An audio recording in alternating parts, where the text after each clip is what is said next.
Thank you. I hope you do that when I'm finished as well. I could have told you a story today about business agility at Equinor, the company I work for. It used to be called Statoil. How we have implemented beyond budgeting. But that means that you need to understand what beyond budgeting is. And there's not time for both in 20 minutes. So I've decided to focus on what is beyond budgeting. And maybe we've got time to come back to later what that means in practice. The one thing that finance people, executives, HR people, and many others are afraid of, or what they are most afraid of when it comes to talking about business agility or management innovation, that is the fear of losing control. It keeps coming back all the time. And what does that mean, control? If you go to the definition, it's about the power to influence or direct people's behavior or the course of events. What does that mean in business terms? That means controlling people and controlling the future. And this is where the illusions of control kick in, because traditional management is totally built on these two illusions, that people can and must be managed, and that the future is predictable or manageable. It is not true. We are not alone in criticizing traditional management. I love this quote from Peter Drucker. Most of what we call management is about making it difficult for people to do their job. I also like this quote from Russell Ackoff talking about corporate planning. Most corporate planning is like a ritual rain dance. It has no effect on the weather, but those who engage in it think it does. Much of the advice is directed at improving the dancing and not the weather. And trust me, I have done a lot of dancing in my life. I used to be a budget guy. My first management job, 1984, head of the corporate budget department. I know what I'm talking about. This is all about performance. How do we get the best possible performance in organizations? And some of you know that I like to use traffic as a metaphor for what we are after. Because in traffic, we would also like to see good performance, a safe and good flow. And this is something we often meet, put up by traffic authorities to create that. Two questions. Who is in control? Well, that's the guy who programmed this light. And by the way, there's no sensors, no high-tech here, right? It's a programmed light. And the guy who programmed this, that is the manager. Where will this person be as you sit there waiting for the green light? Somewhere else. So here is a management model which is not just based on somebody not being present, but they're also based on information that is not entirely fresh as you sit there waiting, right? Because it's based on some historical trends and so on and so on. Fortunately, there is an alternative, the roundabout. Same questions, very different answers. Who is in control here? Well, we are as drivers. And based on which information? Based on fresh, real-time, here and now information. Very different answers. So maybe we should compare a bit more these two ways of managing. A few leading questions for you. Which of these two is normally most efficient? It's been proven scientifically, normally it is the roundabout. Which is most difficult to drive in? Of course, it's the roundabout. And going back to our organizations, you all know that what we need to move towards takes more competence. It is more difficult than the stuff that we need to leave behind. Traditional management is very easy for everybody involved, managers, employees. Last question here. Is it relevant to talk about values in this setting of traffic? In our company, we talk a lot about values-based management. We are very serious about it. And the opposite we can maybe call rules-based management, a bit simplified. The traffic light is a good example of rules-based management. Red means stop, green means drive. We can always discuss yellow. But beyond that, a very simple rules-based system. And if there's a value set, the mindset among drivers waiting for that green light, which is about me first, I don't care about the rest. That mindset is normally not a big problem in front of that light. But in the roundabout, me first, don't care about the rest, is actually a big problem. Because here we are much more dependent on interacting with people. We have to help each other. We need this shared, positive, common purpose of wish of wanting this to flow well. Words are important in this setting. And there are some words I don't like in the management vocabulary. One word is performance management. I find it very negative. The notion that we need to manage people in order to get performance, and also I think there's quite a lot of illusion of control into that. But it is a label that definitely fits well when we talk about the traffic light. That's exactly what traffic authorities are doing. They are managing performance very directly. In the roundabout, it is actually about something else. That is more about creating conditions for great performance to take place. It is about enabling performance and not managing performance. And this is more than playing with words. These are two very different ways of thinking about these important questions about how do we get the best possible performance in our organizations. The roundabout is a more self-regulating way of managing. And I would argue, leaving traffic now, that in today's business realities and people realities, organizations need more self-regulating management models. And I know you agree with me because that's why you are here. And one reality we need to reflect on is the world out there, and with that level of VUCA out there, volatility, uncertainty, complexity, ambiguity, our management models need to look differently compared to in the old days when there was much less VUCA out there. But then we also need to look internally at the organization, at our people, asking ourselves what kind of people do we generally believe that we have in our organizations.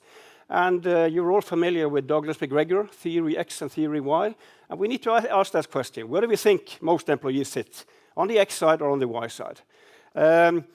And if we conclude that they believe on the Y side, our management model should look very differently compared to if we believe that they mainly sit on the X side.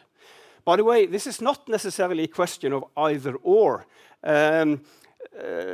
I mean, it could be that there are some people in an organization that maybe, at least from the outside, look like they are more on the X side than on the Y side, that they have to be a little bit controlled and whatever.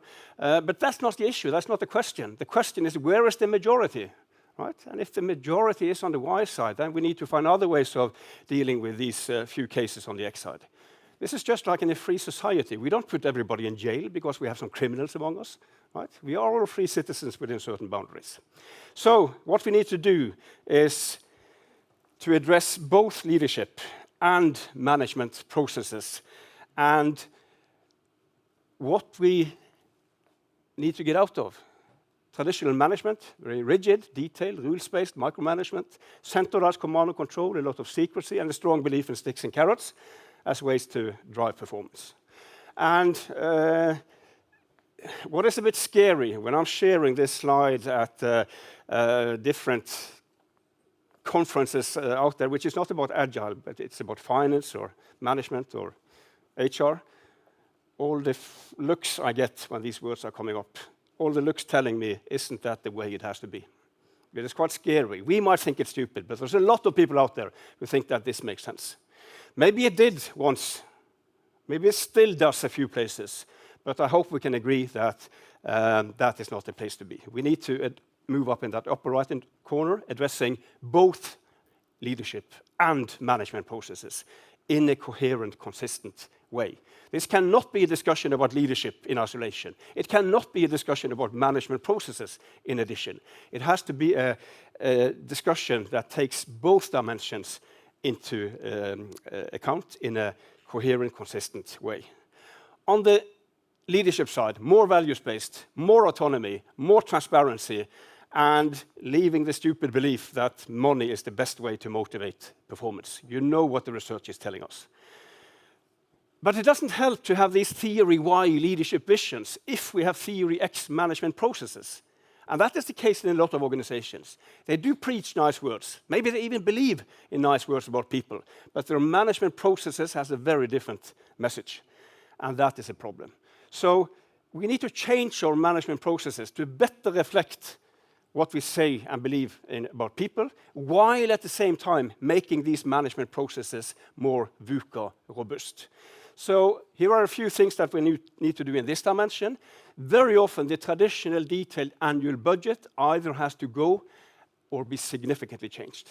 And by the way, budgets and beyond budgeting. Yes, it is called beyond budgeting, but and beyond budgeting is about much more than budgeting. But you will never achieve a true organizational agile transformation without also addressing the budgeting process and the budgeting mindset.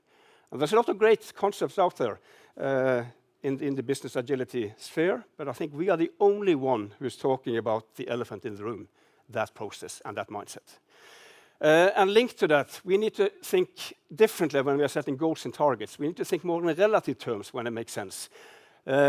just like in football, no football team would say that our most important ambition for next season is to score 45 goals and get 49 points. Those are budget goals.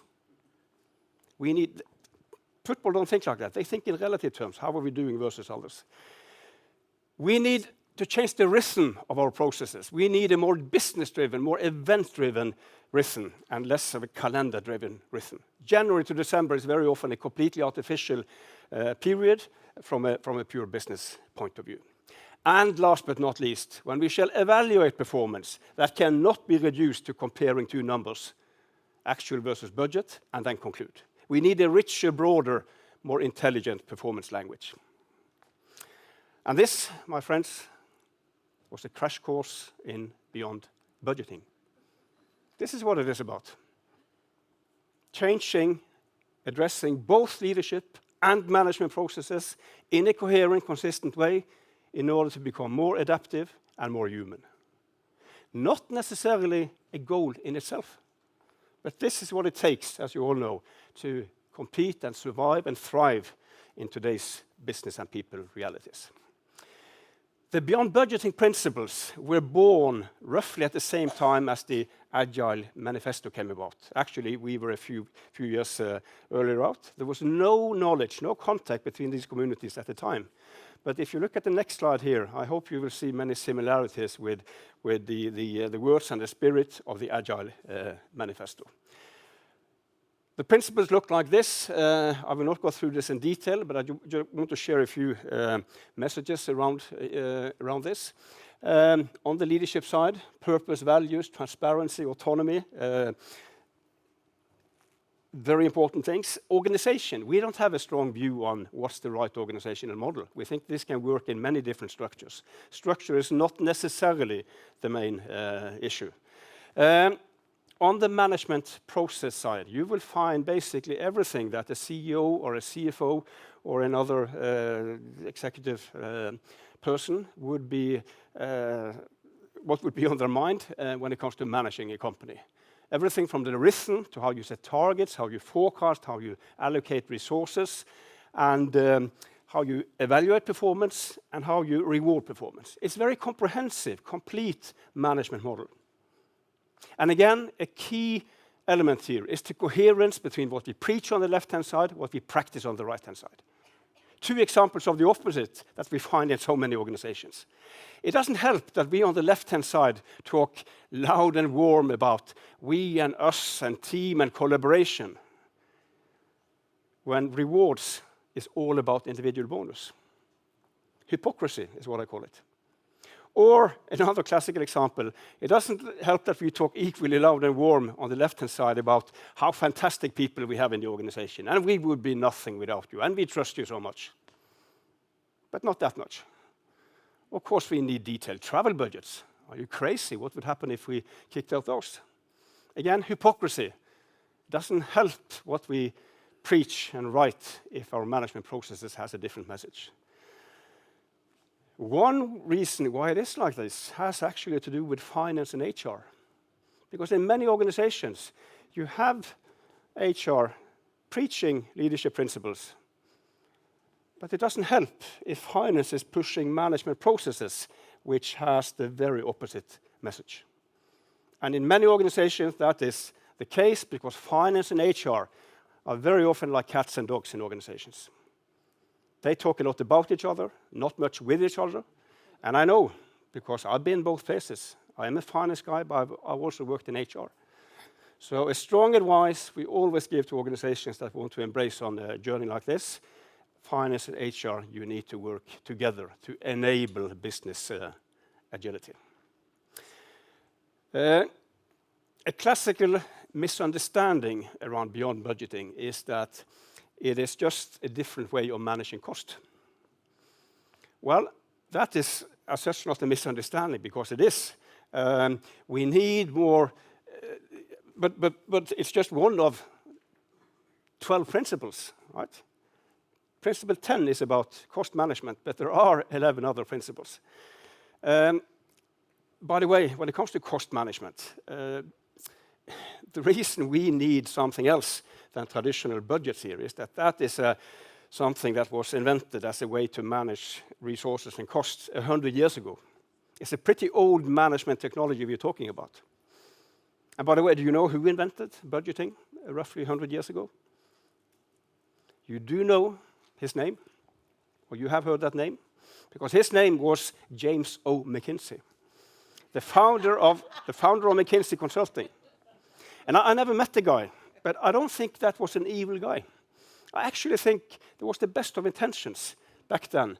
The purpose was to help organizations perform better. That was management innovation 100 years ago. And maybe it probably worked 100 years ago, maybe even 50 years ago.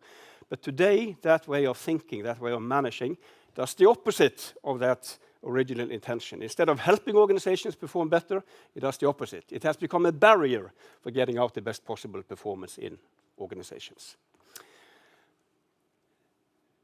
This is Beyond Budgeting in a nutshell.